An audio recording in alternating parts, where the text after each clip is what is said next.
তোর ধারণা আছে বাজারের কি অবস্থা? চাউলের কত দাম?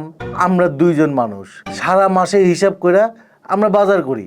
আর এই দুইজনের লগে যদি আরো দুইজন আহে, তাহলে তো পুরা মাসের হিসাব কিতাবই উল্টা পাল্টা হয়ে যাব। একটা মানুষ আইলে তার লিগে মুরগি কিনতে হয়, লবণ কিনতে হয়, আলু কিনতে হয়, কত কিছু কিনতে হইব। পুরা হিসাব বেড়াচাড়া লেগে যাবো গা। তুই আইস না তো ভাই? হালার কিপটা ভাই। ভাই আপনি এমন করতেছেন যে আপনার অনেক খরচ হবে। খরচ কি আমার হবে না? আমি আসলে আমার ফল ফ্রুটস নিয়ে আসতে হবে, এগুলো কি খরচ না? হ রে ভাই হ। তুই তো আনবি মাত্র 500 টাকার ফল ফ্রুট, আর খাইয়া যাবি 2000 টাকা। তোর আমাদের দরকার নাই তো, তুই থাক, বাসা থাক। আর ওই শোন, স্বপ্নটা আবার দেখ, দেখা ওই ফকিরে কবি যে আমার ভাই ইন্ডিয়া গেছে গা। ফকির যদি কয় আপনার লগে ইন্ডিয়া যাইতে, তাহলে নিয়ে যাবেন আমারে? রাখতো, খালি উল্টো পাল্টা কথা কস।